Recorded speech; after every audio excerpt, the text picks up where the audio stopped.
I entered in 1943, so that means I've been in the community 78 years. I wanted to do social work, and in the 40s, there were no sisters that I knew of who did social work.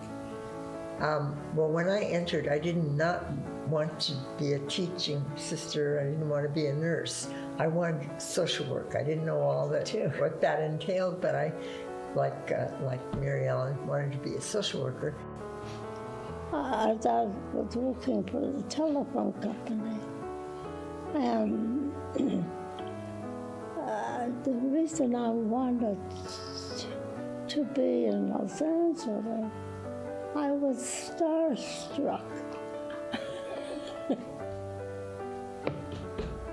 I felt the Lord calling me. So I entered at 19, and I stayed for a number of years. And then I took a break from the community and wanted to see what the rest of the world was like. And joined the community in 1950.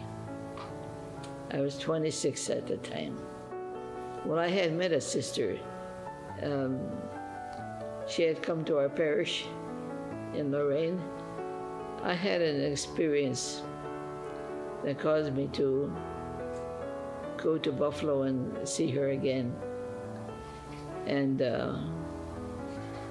I found myself saying to the sister in charge there after our talk, I think I would like to join here. Well, you have 3 social workers here, so I also actually joined the community because of that.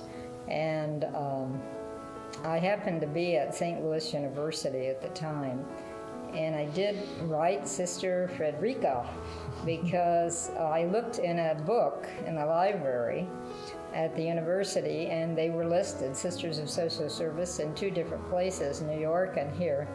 And I decided maybe I'd choose California. And she wrote a lovely letter back and said, you know, where I should go, who I should see. And anyway, I felt very welcomed even in her letter. We were a different kind of religious because what drove our charism was that commitment to be in the community, in the parishes, in the streets, working with people who were struggling to find, you know, equity and to find justice for themselves and their families and their communities. I worked at Kaiser for a while as a therapist. I worked in parishes, basically got to know people. That was a real primary focus, and to see how could I be of some help to them.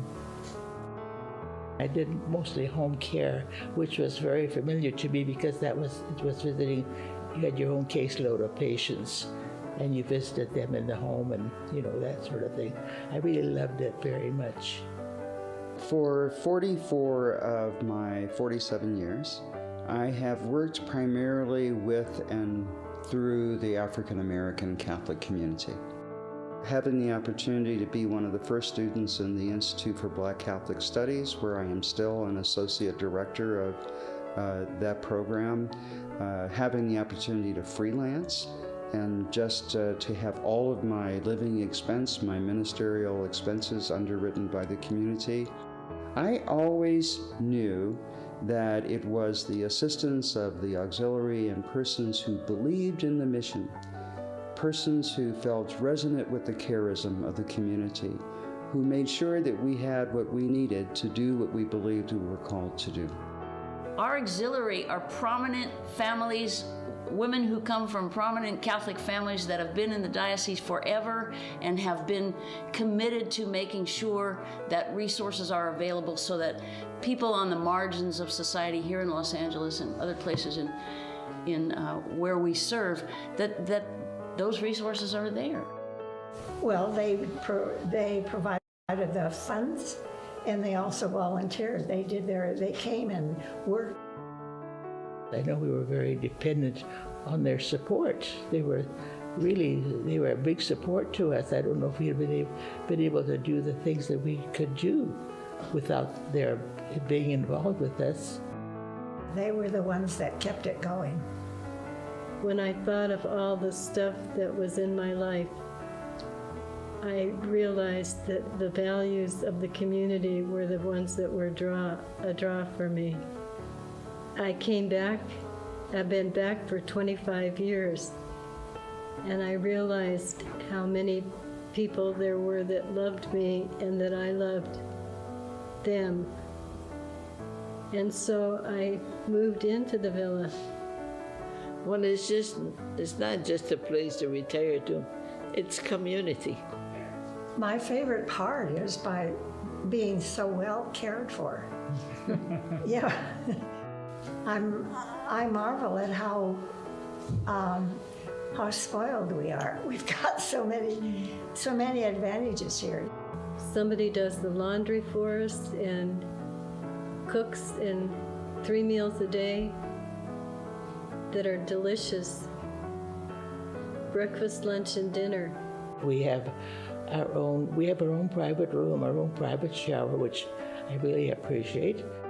Wonderful sisters around you and very good caregivers. Well, of course, I really like mashed potatoes and pot roast. That's my favorite, although I'm going to have a birthday coming up. So I told Sarah what I wanted, which is baked salmon and mashed potatoes.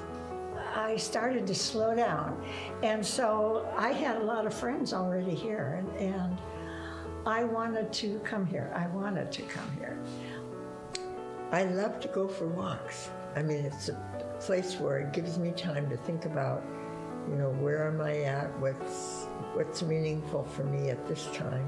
Especially now with the pandemic, we have all these acres to go out and walk, and we are so fortunate. And I am going to be very happy when the pandemic is over and our other sisters who are not retired can come and join with us, because this is the largest house that we have here in LA, and it's kind of a gathering place for all of us. To be with friends that I have cultivated, Sister Marty and others that I have cultivated friendships with, but also a newcomer for me, Sister Suzanne, who I didn't grow up with, but she's family just the same, and sometime to be treated to her playing her harmonica. That's it.